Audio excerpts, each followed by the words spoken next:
In today's episode, we're breaking down how watching a single Everest documentary set off a chain of decisions that ended in tragedy nearly 28,000 feet above sea level. What followed was just an ordinary man, a promise of accessibility, and a mountain that never cared. It was November 14th, 2015, and Marcus Holloway sat alone in his apartment in Scottsdale, Arizona, watching a rebroadcast of an older Everest documentary on his laptop. The apartment was quiet except for traffic filtering through the sliding glass door. Outside, the desert night pressed against the glass. Warm, still, effortless.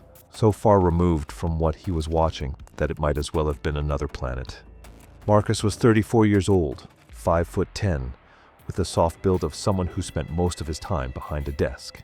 He worked as an accounting manager for a mid-sized commercial real estate firm, a job that paid well but left him feeling hollow in ways he couldn't explain. His ex-wife had left him for a personal trainer. During their final argument, she'd called him boring and predictable. Someone who never took risks or did anything that mattered. The words stayed lodged in him like grit under a contact lens. The documentary showed climbers struggling through the Khumbu icefall, headlamps cutting narrow beams through pre-dawn darkness as they navigated aluminum ladders stretched across crevasses. The footage was raw and intimate. Climbers vomiting from altitude sickness, weeping from exhaustion, pushing beyond what seemed humanly possible. And then it showed the summit, the crystalline moment when they stood on top of the world, tears freezing on their faces. Marcus watched that summit footage 3 times. He watched ordinary people, a teacher, a nurse, a construction worker, standing where so few had stood. They weren't professional mountaineers. They had simply wanted something badly enough to suffer for it. The narrator explained that modern guided expeditions had made Everest accessible to anyone with determination and the financial means, no advanced technical background required, as long as clients followed the system and trusted the guides. According to his browser history, when the credits rolled at approximately 11:40 p.m., Marcus opened a new tab and searched Everest Expedition Companies. Over the following weeks, Marcus fell into the rabbit hole with the same intensity he brought to spreadsheets. He spent his evenings reading expedition blogs, watching helmet camera footage, and studying gear lists. He started bookmarking posts about acclimatization schedules and turnaround discipline, the kind of phrases that looked clean on a screen. The more he consumed, the more achievable it seemed. The narrative was always the same: ordinary people with no climbing background reaching the summit through commercial expeditions. What he didn't see clearly were the margins, the quiet rescues that never made trip reports, the clients who vanished from blogs because they'd been sent home early. The financial commitment was substantial, in the $70,000 to $85,000 range when factoring in the Nepalese permit, guide services, flights, gear, and insurance. Marcus had $83,000 in savings, money he'd been setting aside for a house down payment. He stared at the number and made a decision that felt like the first real choice he'd made in years.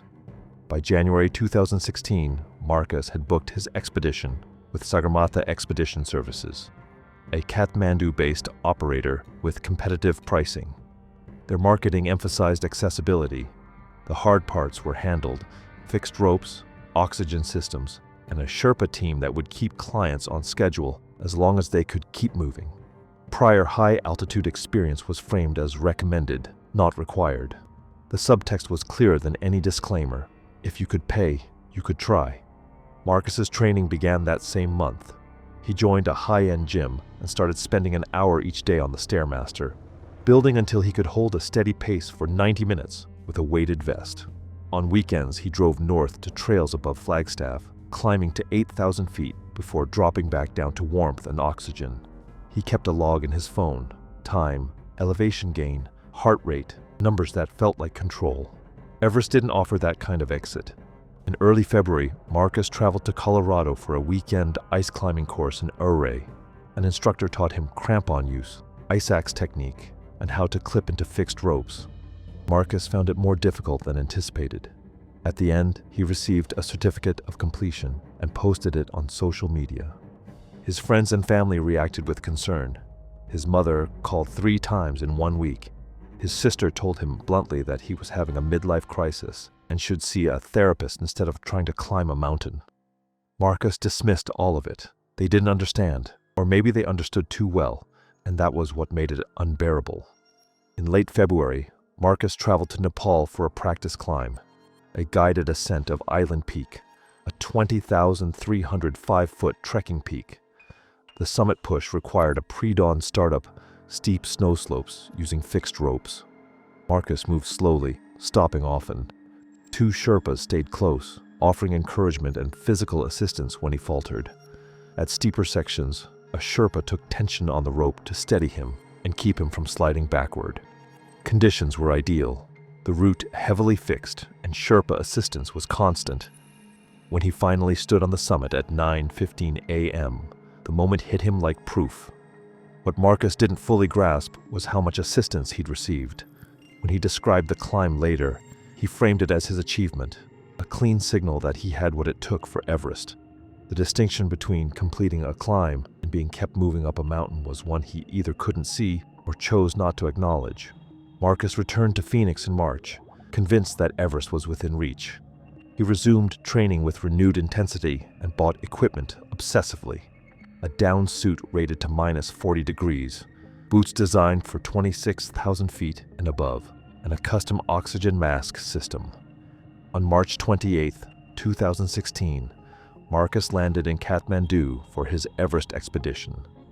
He met his team at a hotel in Tamil, 11 other climbers, a mix of nationalities and experience levels. The expedition leader was Simon Bradford, a British climber in his early 50s. Marcus's assigned guide was Dawa Nuru, a 38-year-old Sherpa from Forts who had summited Everest 9 times. He inspected Marcus's gear and asked about Island Peak, seeming satisfied with the answer. What he couldn't inspect was Marcus's tolerance for discomfort, the slow panic that rises when the body starts failing and the brain searches for excuses to stop. The trek from Lukla to base camp took 9 days. Everest Base Camp materialized on April 7th as a sprawling city of tents spread across the lateral moraine of the Khumbu Glacier. Prayer flags snapped in the wind. The altitude was 17,600 feet, high enough that every task required conscious effort. The following morning, the expedition gathered for a puja ceremony. A lama chanted prayers while the Sherpas bowed their heads and touched foreheads to gloved hands. For the Sherpas, it was a reminder that luck mattered, and that the mountain didn't forgive mistakes. The acclimatization rotations began on April 12th. The strategy was standard: climb high, sleep low, allowing the body to adapt. The first rotation would take them through the Khumbu icefall to Camp 1. Marcus entered the Khumbu icefall for the first time at 4:20 a.m. on April 13th. The icefall was a frozen river of chaos where the glacier poured over a steep step, fracturing into a maze of crevasses and unstable ice towers called seracs. Blocks of ice the size of houses leaned at impossible angles. The glacier cracked and popped under load, the route threaded between them on fixed ropes. Aluminum ladders spanned the larger gaps. His first ladder crossing triggered a fear response he hadn't anticipated. The ladder tilted sharply across a crevasse whose bottom disappeared into blue darkness. The ladder shifted under his weight. He froze, gripping the rope with both hands, breathing suddenly rapid and shallow. Marcus forced himself to move. One foot, then the other, stiff and mechanical. The crossing took nearly 2 minutes. Would his fear turn into a habit of stopping at the exact moments he needed to flow? The climb to Camp 1 took 7 hours, more than twice the time experienced climbers needed.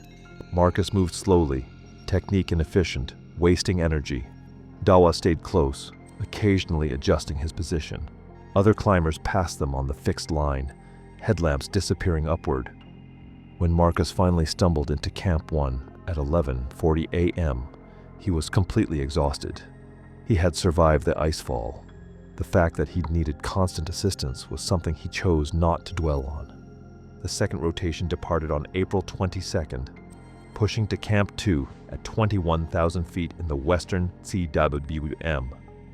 At approximately 20,500 feet, Marcus developed serious altitude sickness symptoms. His headache intensified into pounding pressure. Nausea rolled through him. Dawa checked his oxygen saturation with a pulse oximeter. 75%, low and concerning, and after a second reading, confirmed it. They reached Camp 2 in the early afternoon.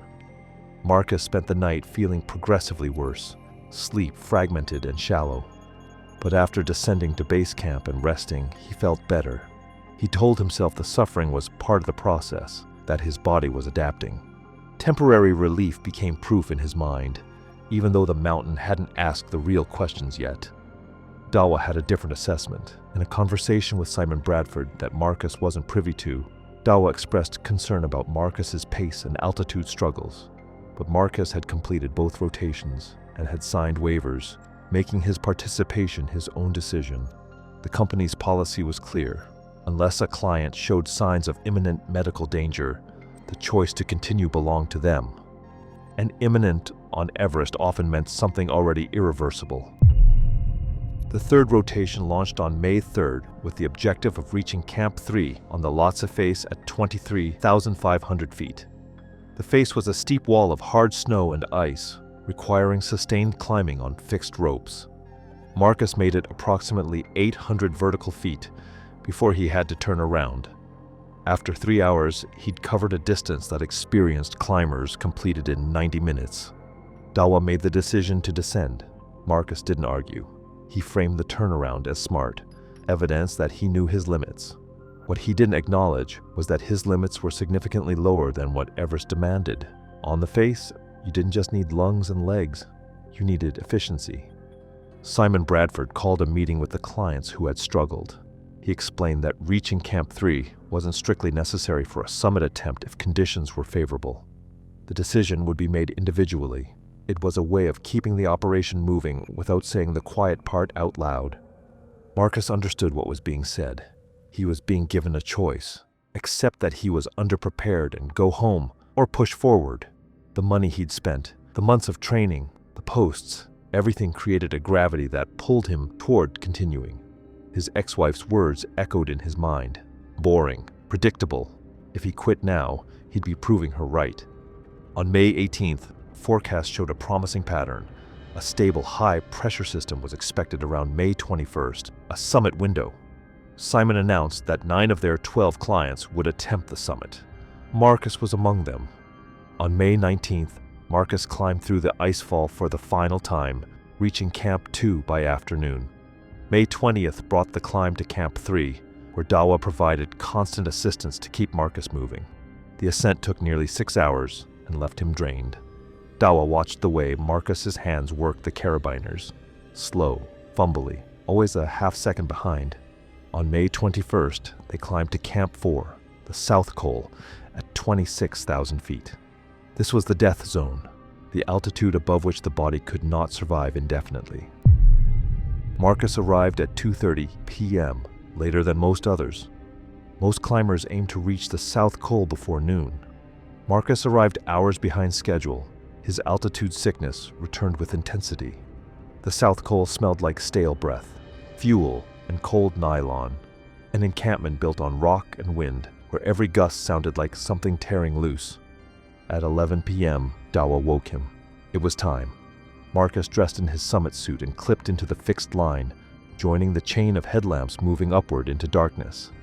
The climb from the South Col began across relatively gentle terrain, but soon steepened. Marcus fell into a rhythm. 3 steps, rest, 3 more, rest. Other climbers passed him on the fixed line, moving with practiced economy. Marcus moved like someone paying full price for every foot. Hey, quick reminder, if these kinds of videos are what you're after, subscribe so you don't miss the next one. Now let's keep going. By 4 a.m., they reached the balcony at approximately 27,500 feet. Marcus sat heavily on his pack, chest heaving despite oxygen flowing into his mask. Dawa checked the gauge and understood immediately. Marcus was burning through it faster than planned. His regulator was set higher than most clients used, and his ragged breathing was turning the bottle into a timer he couldn't slow down. Dawa crouched beside him and indicated descent. Marcus shook his head. He had climbed for over 5 hours. The summit was maybe 3 more away. They resumed climbing at 4:25 a.m. Marcus's movements became mechanical, almost trance-like. The oxygen helped, but it couldn't solve the fundamental problem. His body wasn't adapted to this altitude, and his inefficiency was draining him faster than he could recover. At 6:45 a.m., they reached the south summit at 28,700 feet. Marcus collapsed onto the snow, unable to stand. The true summit was visible, a rounded white dome, perhaps 300 vertical feet higher. Dawa checked his watch, then the remaining oxygen. The bottle was nearly empty. He did a bottle change, Hans working by feel, switching Marcus onto the spare bottle they'd carried up from the call. They were past the turnaround time. Even if they continued, they would be descending deep into the afternoon with no reserve. On Everest, the descent wasn't an epilogue, it was most of the risk. Marcus looked up at the summit. The documentary he watched that November night had shown this exact view. If they could do it, so could he. He hadn't spent $75,000 and climbed for days to quit 300 feet from the goal. He signaled insistently that they would continue, the decision forming with the same rigid certainty he used to close a set of books. Dawa's objection was clear in his posture, but he was an employee of a commercial expedition company, and Marcus was a paying client who had signed documents accepting responsibility for his own decisions. Dawa continued, unwilling to leave a client alone in the death zone. It was the trap that guides got caught in every season. Stay and die with the client, or leave and live with it. They reached the Hillary Step at around 8 a.m. The rock face was crowded, a traffic jam at 28,800 feet. Marcus waited in line for 30 minutes. 30 minutes of burning oxygen while going nowhere. When his turn came, Marcus climbed the step with agonizing slowness, pulling upward on the rope with arms that barely responded. At the top, he stopped again, sitting in the snow while his vision dimmed. The final ridge stretched ahead, a narrow crest with steep drops on both sides. Marcus walked it like a man in a dream. At 11:40 a.m. on May 22, 2016, he stumbled onto the summit of Mount Everest.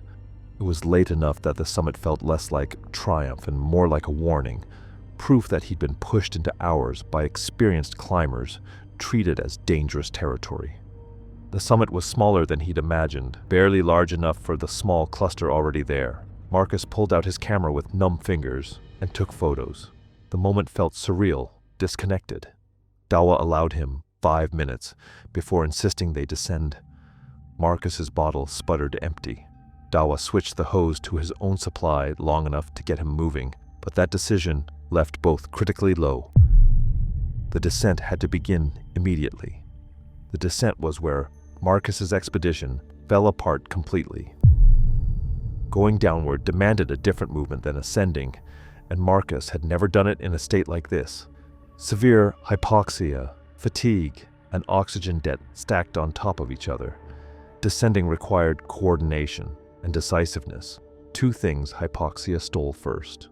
By the time they reached the south summit at 12:50 p.m., Marcus was moving like an automaton. His cognition was impaired, his brain slowed by altitude. Dawa had to guide him physically, positioning his feet and clipping his carabiners, because Marcus could no longer perform these tasks reliably.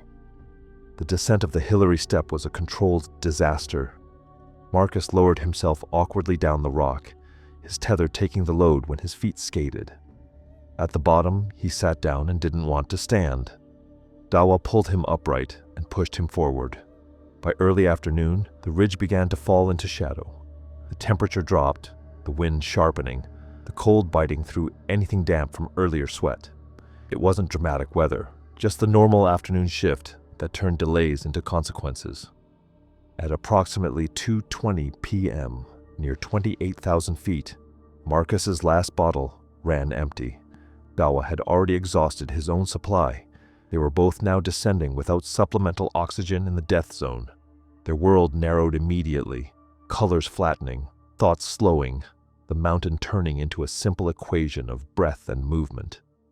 Marcus descended less than 100 vertical feet before he sat down on the root and refused to move. His oxygen-starved brain could no longer generate the will to continue. He sat in the snow, head drooping forward, hands limp. Dawa tried to get him standing, pulling on his harness. but Marcus's body went heavy and unresponsive, the simplest movement suddenly impossible. Other climbers descended past them. A few stopped briefly, but there was nothing they could do. One climber radioed down to Camp 4, reporting a client in distress. The radio response came back thin and clipped. There was no spare oxygen staged above the south col that anyone could reach in time. Dawa stayed with Marcus for another 30 minutes, trying everything to revive him. But Dawa's own condition was deteriorating. Without oxygen, staying at altitude was suicidal. His hands were losing sensation, his vision narrowing, the early signs that staying meant dying too. At 3:10 p.m., Dawa made the decision to descend. He checked Marcus one final time, breathing shallow but present, eyes half open but unfocused, and then began the long descent towards safety. He moved away in short, efficient steps, because hesitation at that altitude was fatal. Marcus Holloway died sometime after mid-afternoon on May 22, 2016, at an altitude of approximately 27,900 feet. The exact cause could not be determined with certainty, but medical experts concluded it was most consistent with hypoxia, complicated by high-altitude cerebral edema and extreme exhaustion. His body remained where it fell, another casualty left on Everest's upper slopes, where recovery was functionally impossible. The expedition's incident summary noted that Marcus had successfully reached the summit before experiencing difficulties on descent. The company emphasized that safety protocols had been followed and that Marcus had made the autonomous decision to continue past recommended turnaround times. His family released a statement mentioning that Marcus had been inspired by a documentary and had trained extensively, fulfilling a dream that had given his final year meaning and purpose. What the summary couldn't quantify was the real exchange that had taken place. Money converted into access, access into exposure, and exposure into a situation where a single exhausted body became unrecoverable at nearly 28,000 feet. Thanks for watching. Want to watch more? Click on your screen now.